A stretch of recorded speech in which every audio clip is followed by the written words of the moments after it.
जय हिंद दोस्तों, मैं प्रियांशी वर्मा आप सभी का स्वागत करती हूँ आपके अपने चैनल विद्यापथ इंजीनियर्स में। आशा करती हूँ आप सब अच्छे और बेहतरीन होंगे। आज हम करने जा रहे हैं अपनी 77 क्लास करंट अफेयर्स की। आज की क्लास का हमारा पहला क्वेश्चन रहेगा, विश्व संगीत दिवस कब मनाया गया है? जो विश्व संगीत दिवस है वो किस दिन मनाया गया है? ये मनाया गया है 20 जून, 21 जून, 19 जून या 18 जून को। ये मनाया गया है 21 जून को। कब मनाया गया है? 21 जून को मनाया गया है।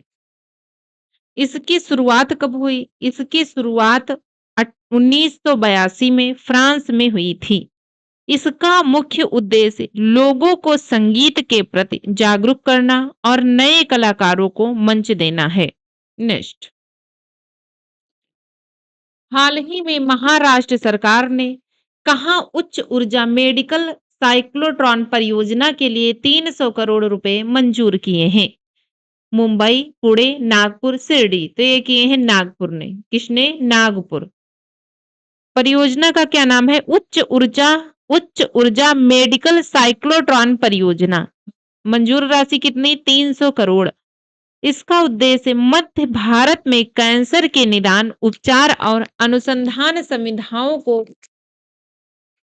क्या है? मध्य भारत में कैंसर के निदान, उपचार और अनुसंधान सुविधाओं को मजबूत करना और रेडियो आइसोटोप की स्थानीय उपलब्धता सुनिश्चित करना। नेक्स्ट, हाल ही में FATF financial action task force के नए उपाध्यक्ष कौन बने हैं? सुंदर राजपे, विवेक अग्रवाल, सैबल चट्टोपाध्याय या अलख एन शर्मा। तो ये बने हैं विवेक अग्रवाल। कौन बने हैं? विवेक अग्रवाल बने हैं।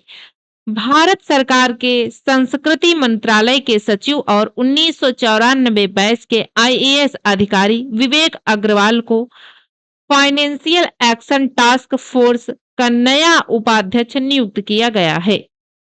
यह पहला अवसर है जब भारत को इन वैश्विक मनी लॉन्ड्रिंग और आतंकवाद वित्त पोषण विरोधी निगरानी संस्था में उपाध्यक्ष का पद प्राप्त हुआ है। नेक्स्ट, हाल ही में इंडियन कोस्ट गार्ड ने तटीय सुरक्षा को मजबूत करने के लिए गोवा में किस स्वदेशी रूप में से निर्मित होवरक्राफ्ट को बेड़े में शामिल किया है? यह H451, H501, H561, H611। तो ये H561। भारतीय तटरक्षक बल द्वारा शामिल किया गया भारत का पहला स्वदेशी रूप से निर्मित होवरक्राफ्ट। इसे गोवा स्थित Chowgule and company private limited द्वारा आत्मनिर्भर भारत पहल के तहत तैयार किया गया है। नेक्स्ट, हाल ही में विश्व के सर्वश्रेष्ठ कला और सांस्कृतिक शहरों की सूची में किस भारतीय शहर को 18वां स्थान मिला है? मुंबई, दिल्ली, कोलकाता, जयपुर। तो ये मिला है जयपुर को। किसको? जयपुर को। अंतरराष्ट्रीय पत्रिका टाइम आउट द्वारा जारी विश्व के 20 सर्वश्रेष्ठ कला और सांस्कृतिक शहरों की सूची में राजस्थान की राजधानी जयपुर को 18वां स्थान मिला है। इस प्रतिष्ठित सूची में शामिल होने वाला जयपुर एकमात्र भारतीय शहर है। इसे वैश्विक रैंकिंग में पहले स्थान पर ब्रिटेन की राजधानी लंदन है। हाल ही में रॉबर्ट एफ थुरमन का निधन हुआ है। वे कौन थे? गायक थे, लेखक एवं तिब्बती बौद्ध भिक्षु थे, वैज्ञानिक थे या पत्रकार थे? तो वे थे एक लेखक एवं तिब्बती बौद्ध भिक्षु थे। वह दलाई लामा द्वारा तिब्बती बौद्ध भिक्षु के रूप में दीक्षित होने वाले पहले पश्चिमी व्यक्ति थे। उन्होंने तिब्बती बौद्ध धर्म और संस्कृति पर कई महत्वपूर्ण पुस्तकों का लेखन और अनुवाद किया है। नेक्स्ट, भारत और किस देश ने नई दिल्ली में चौथी साइबर वार्ता आयोजित की है? France, Germany, Netherlands, United Kingdom. तो ये है नीदरलैंड। कौन सा है? नीदरलैंड। भारत और नीदरलैंड के बीच चौथी साइबर वार्ता नई दिल्ली में आयोजित की गई थी।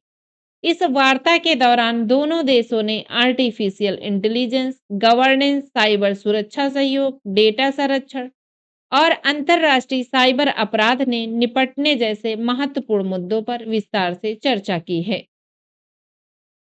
किस देश में 8 किस देश में सितंबर 2026 में पहले पारंपरिक हिंदू मंदिर का उद्घाटन किया गया?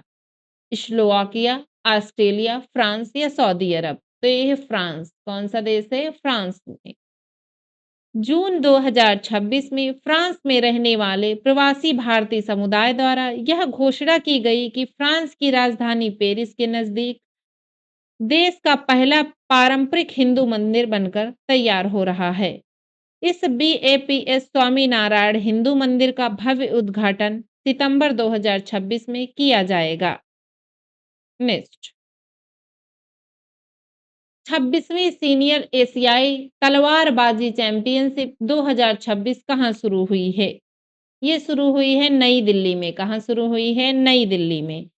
26वीं सीनियर एशियाई तलवारबाजी चैंपियनशिप का भव्य आयोजन नई दिल्ली में किया गया है। इसका आयोजन प्रगति मैदान स्थित प्रसिद्ध भारत मंडपम में किया गया है। नेक्स्ट, हाल ही में डब्ल्यूआईपीओ की ग्लोबल टॉप 20 पेटेंट रैंकिंग में शामिल होने वाली एकमात्र भारतीय कंपनी कौन बनी है? जियो, एयरटेल, टाटा? ये बनी है जियो। कौन बनी है? जियो बनी है। ग्लोबल टॉप 20 में शामिल रिलायंस इंडस्ट्रीज की तकनीकी शाखा जियो ने विश्व बौद्धिक संपदा संगठन की पेटेंट सहयोग संधि रैंकिंग में वैश्विक स्तर शीर्ष पर टॉप 20 में जगह बनाई है। नेक्स्ट, हाल ही में इंडियन मेडिकल एसोसिएशन ने एबॉट कंपनी के साथ मिलकर देश में जागरूकता बढ़ाने के लिए 21 जून को कौन सा दिवस घोषित किया है? योग दिवस, संगीत दिवस, विटामिन डी दिवस या स्वास्थ्य दिवस? तो ये किया है विटामिन डी दिवस। कौन सा? विटामिन डी दिवस। 21 जून साल का सबसे लंबा दिन को विटामिन डी दिवस के रूप में घोषित किया गया है। इसका उद्देश्य क्या है? इसका उद्देश्य भारत में बड़े पैमाने पर फैली विटामिन डी की कमी, लगभग 77% आबादी में कमी के प्रति जागरूकता बढ़ाना और लोगों को सुरक्षित धूप लेने व स्वास्थ्य जांच के लिए प्रेरित करना है। Next, cellular operators association of India के नए चेयरमैन कौन बने हैं? ये बने हैं दिनेश पंत, राहुल वत्स या धीरज सेठ या राजीव कृष्ण? तो ये बने हैं राहुल वत्स। कौन बने हैं? राहुल वत्स बने हैं। Cellular operators association of India ने भारतीय एयरटेल के ग्रुप चीफ रेगुलेटरी ऑफिसर और कॉरपोरेट अफेयर्स के निदेशक राहुल वत्स को अपना नया चेयरमैन नियुक्त किया है। वह इस पद पर वर्ष 2026-27 के लिए कार्यरत रहेंगे। आज के लिए बस इतना ही। मिलते हैं अपनी नेक्स्ट क्लास में। धन्यवाद।